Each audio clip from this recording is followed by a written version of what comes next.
Hello,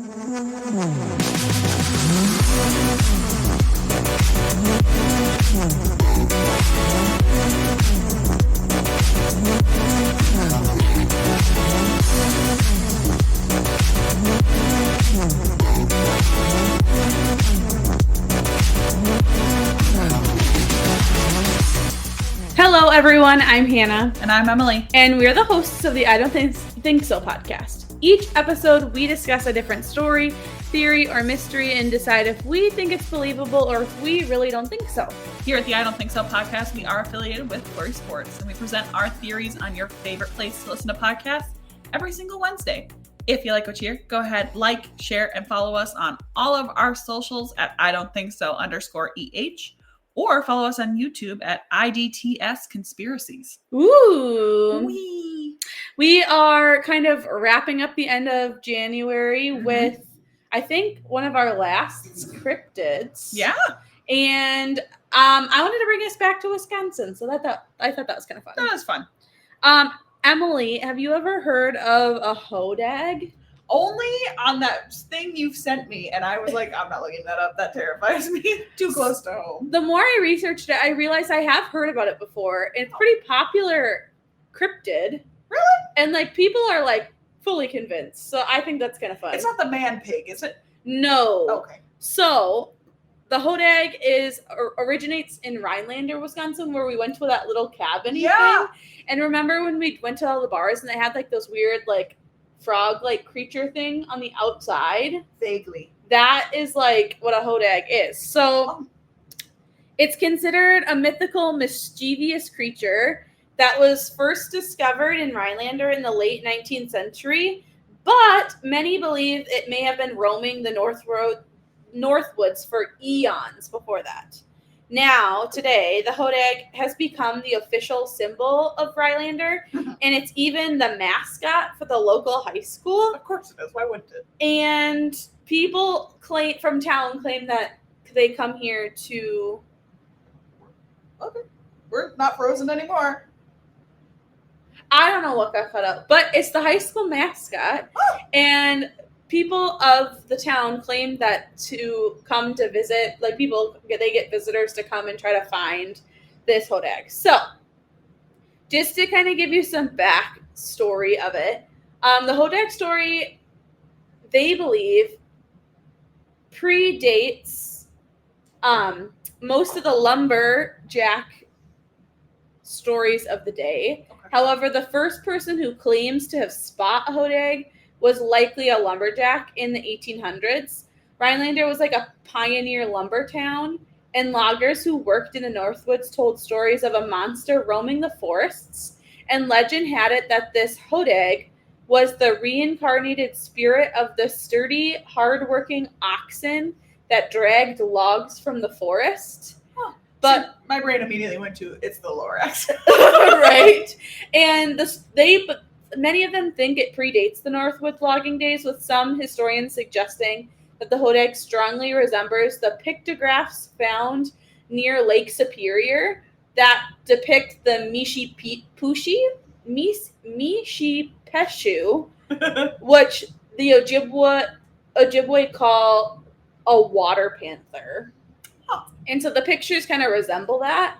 The hodag story really went viral, I guess you could say, in 1893, thanks to a Northwoods lumberman and resort owner named Eugene Shepard. Shepard was the first to circulate reports of the hodag, including photographic evidence of the beast.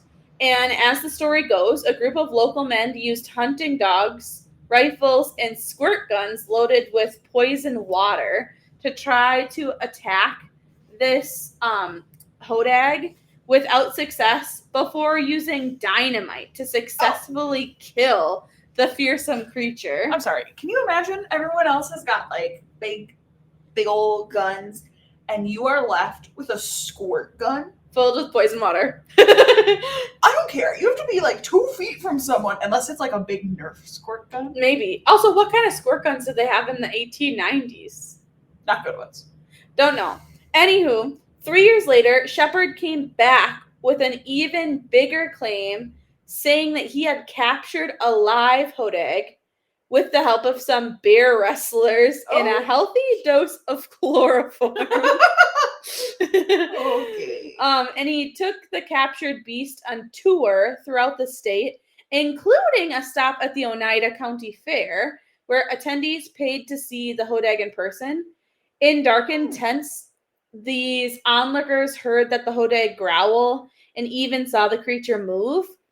The story of the Hodag spread quickly into national newspapers. As word spread, a group of scientists from the Smithsonian institution planned a trip up to Rhinelander to investigate, and it was only then that Shepard admitted the Hodag, or at least his version, was a hoax, and it was a creature made of wood and oxen leather that only moved with the help of wires. So... people are like, is this the end of the story, though? Maybe not. Decades after, people around Rhinelander blame the Hodag for many different things, including missing animals, to missing golf balls, and fish coming off of their line.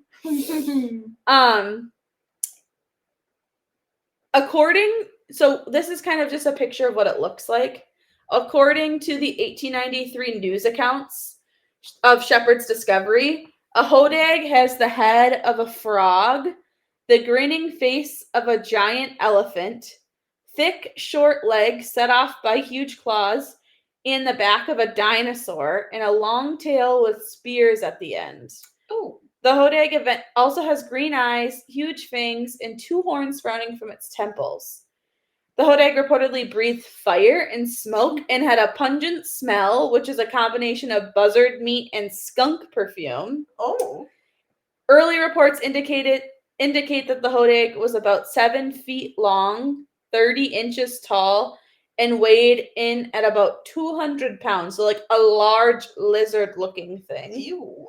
But as visitors will see, like if you go up to Rhinelander, the statues around the area, the appearance it kind of has like its own creative interpretation. The Hodag's only known habitat is the forested area surrounding Rhinelander, the county seat of Oneida County in Wisconsin Northwoods. In the 1800s, again, it was a lumbering county, and different like accounts from different lumberjacks saw that. Now, today, there's still lots of forests around Rhinelander, right. And there's lots of like public recreation parks where people claim to go out looking for the beast. When asked what they eat, according to accounts from Gene Shepard, who claimed to have discovered the Hodag in the 1890s, the Hodag ate mud turtles and water snakes, oxen, and a white bulldog. See, if you just stop at the first two, I'd be like, yeah, right on. Yep. We go from snakes and turtles to an oxen? To an oxen and a French bulldog. Love. And then the joke now is when you're a Hodag, you can eat whatever you want. So rumor around the town has it that the Hodag will still snatch fish directly off Fisher's lines, but prefers a traditional Northwoods Friday night fish fry with potato pancakes. Same. I am the Hodag. It's actually me. Yeah. So what's kind of funny is there's a lot of like still relevant reports and things that like lean into these different cryptid conspiracies. One being that the Hodag was actually featured as a monster on Scooby-Doo. So it made a cameo in a 2012 episode of Scooby-Doo Mystery Incorporated called The Hodag of Horror. And in the episode, the Hodag appears as a surprisingly vicious jewel thief, robbing unsuspected people of Crystal Cove. And apparently the Hodag took a trip to the hometown of Fred, Daphne, Velma, Shaggy, and Scooby-Doo. And in the version of this, the Hodag cuts a sinister appearance, and it's complete with glowing green eyes. Oh, wow. There's also a connection of a Hodag to Harry Potter. So, again, these stories of this cryptid traveled across the world. And in 2017, it's claimed that the Hodag reached an even bigger audience, showing up in the expanded mythology of the Harry Potter universe, thanks to its appearance in Fantastic Beasts and Where to Find Them, the book about different magical creatures that populate the Harry Potter series, supposedly written by the famous megazoologist Newt Scamander, and it was released in 2017, and it entered the Hodag into this magical universe. Scamander's description of a Hodag matches previous accounts, identifying the creature as roughly the size of a large dog and horned with frog-like head, glowing eyes. And the book also states that the Snallygaster, the Hodag, is a North American creature whose antics have excited considerable Muggle interest and curiosity, saying like that's why these lumberjacks knew about him, because it's, even though it's a magical creature, it's like making its way into like all the Muggles universe and stuff like that. Oh. So coming back to it, like what do the people of Rhinelander really think of the Hodag? They honestly see it as like the official symbol of Rhinelander in the community. The fact that the school's mascot is named after this, right, and they have created the Hodag County festivals that go through every summer, and even had music festivals named Hodag after it. There's Hodag Park, which is on the shores of Boom Lake. They do the Hodag ski shows. The Hodag Dome is the high school's dome.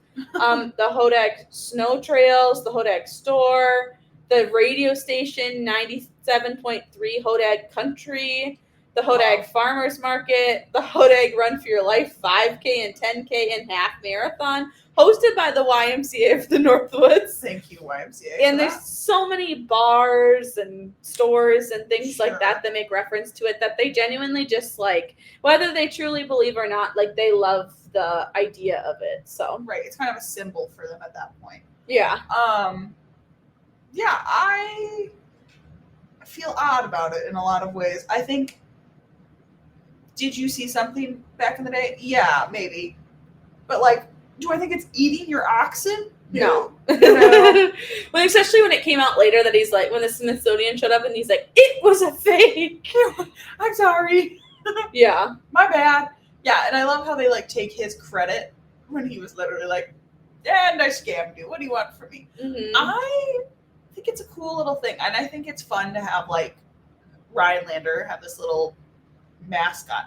I also think it's funny that they call it mischievous. Yes. As if it's like a leprechaun or something, you know? Mm-hmm. Like it's just, like it has a personality. Yeah. It's an interesting one. I prayed to never see it. That sounds like a nightmare. I agree. A frog with horns. And it's like the size of a large dog, up to 200 pounds. I'm running. Same. Also the back of a dinosaur with like spikes or whatever. I just, some of the different pictures, and like there's not a consistent picture of it, but some of the pictures of it, you're like, that's terrifying. That will haunt me in my nightmares. Thank you very much, everybody. Mm-hmm. Yeah, I don't know if I believe it exists because it just sounds so far-fetched. Mm-hmm. But also, reptiles are weird. So the animal kingdom is a weird one. the animal kingdom does its own thing. So we'll see. Again, it's just like, you've searched for it and like never found it. How do you like miss something that large? That's only in one area. Mm-hmm. Good for everybody putting it in things, though. I love a good Scooby-Doo. Yeah, I agree.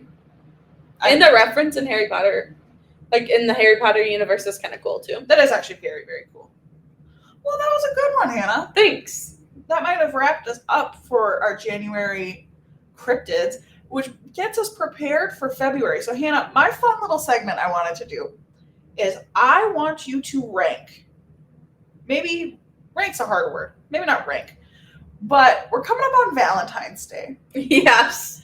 And I don't know about you, but like my dad always gets my mom that like heart-shaped box where Of you have chocolates. to like flip it over to figure out what the hell you're eating. Mm-hmm. And back in the day, it had like an insert that someone would always throw away Mhm. And so you're biting into who knows and you're hoping for the best. Yeah. So Hannah, I want to ask you, this year, this is Russell Stover's 12 chocolates in the box. Okay. I want you to rank all 12, best To to worst? worst. Okay. 1 being the best, 12 being the worst. Are you gonna lay them out for me? I'll tell them to you. Okay, so I'll try to remember them. Try to remember to the best of your ability. Okay. So the first chocolate they're going to be having in there is a milk chocolate vanilla coffee buttercream. That sounds good. Mm-hmm. Their second is a milk chocolate toffee stick. Okay. Milk chocolate buttercream caramel. Yeah, that's good. Dark chocolate molasses chew. Interesting. Milk chocolate maple nut cream. Gross. Milk chocolate buttercream. Okay. So like a chocolate. Milk chocolate Roman nougat. Ooh, I love a good nougat. I'm a good nougat fan. Dark chocolate buttercream caramel. So you've got a milk chocolate and a dark chocolate. Dark chocolate buttercream. No one really knows what it is. It's orange kind of flavor in this recipe. They don't really know what it is. Okay. It sounds like it's dark chocolate and sweet. It's no coffee. It's no, probably not the dark chocolate and orange, but it's something sweet. Okay. Chocolate and sweet. Dark chocolate coconut cream. Okay. And last but not least, dark chocolate truffles. Okay. So, what is your least favorite out of all of those? All of them, probably the coconut. Coconut's your least favorite, huh? I think so. That or maple nut. I think probably the coconut's down there for me as well. It's tricky for me to look. The one that they're like, we can't really figure out what it is that's probably like questionable. Also, sometimes the dark chocolate truffles get like too strong. Like I like dark chocolate, but sometimes that's a little strong. It's a little too much for me. So I probably will put the I don't know at the very bottom because I don't love. That's fair. We can put the I don't know at the bottom, then maybe the coconut cream, the coconut, then the maple, then the truffle. Maple nut. Ugh. Fine. We'll do the truffle because truffles sometimes are dry. They are very dry sometimes. I think my next lowest would probably be the molasses chew. Oh, I forgot about that one. Yeah, no. Also, the toffee stick. I like toffee, but sometimes I don't like it like too crunchy. Mm-hmm. You know? Gets to be too hard. That leaves us with the milk chocolate buttercream, the dark chocolate caramel, the milk chocolate caramel, as well as the coffee and vanilla buttercream. And the chocolate, right? And the chocolate, yes. Maybe chocolate, like middle of the road. That's next. I like chocolate. Mm-hmm. Oh, did I say nougat? We didn't do the nougats either. I would put the chocolate below the nougats though, because it's just like same flavor. It's not bad. It's just not like the best. Then maybe the nougats. Probably the nougat. Probably the milk chocolate Roman nougat. Yeah. Which is always weird because this one, when you break it open, the Roman nougat is pink. Yes. And you always panic. You get freaked out and then it tastes fine. Is this raspberry? Is it cherry? I was waiting for like the fruit ones. I do not like fruit. I love an orange one. I love an orange chocolate. Like with the jelly inside? Not the jelly. I don't like any of the jelly or like chocolate covered cherry. Blech. No. Gross. I don't mind if it's flavored. Like the orange flavor. Like, you know what I'm saying? The one that looks like an orange that you have to crack on the table. Yes. Yeah, I don't mind that. I just don't want like the fruit jelly in there concoction inside. Mm-hmm. No. But yeah, I would do that. Then maybe probably both of the vanillas. I'd probably do the milk chocolate below the dark chocolate for the vanillas because I like the vanillas. You mean the caramels? No. There's a coffee buttercream, a vanilla / coffee. Like it's one. Oh, I like those. I like caramel the best, but though I'd probably put the caramels at the top. I think. Would you do dark chocolate at the top or milk chocolate? I like milk chocolate, but I'd probably put the dark chocolate caramel at the top because I like the contrast. Good for you. The flavor palette of both. I like dark chocolate. I just don't want it so dry. Well, I just don't like it dry. You know what I'm saying? Fair. Even if it's really rich and bitter, that's fine as long as it's not like drying my mouth out. Yeah, I think for me, I almost always prefer the milk chocolate because I feel like the dark chocolate in these boxes usually dries my mouth out. Sure. So I think I'll probably say, Because part of me thinks like the Dove dark chocolate sea salt caramel ones, those are like my favorite things ever. I could eat a bucket of those. The Ghirardelli caramel ones. Oh, those ones. Mm-hmm. So delicious. Yeah, I love caramel. Yeah, I think caramel is probably going to be my top one. But yeah, I thought it'd be exciting to kind of get us ready, get us primed and ready to go for February. For all those who want to buy themselves a heart or send us one. That'd be great. DM us on X and we'll give you our address. We'll give you my address. You chocolate. Give you a P.O. box or something. Yeah, you can send to we can sing the Wonka song. Oh. The chocolate. We have got chocolate. Yeah, I immediately went to hot, ooh, we got That's good too. Hot chocolate. Oh, that's good. Well, if you liked what you hear, definitely like and subscribe to our show. Send us your recommendations of what you want to hear next month. Yeah, give us a theme. And we'll be back soon.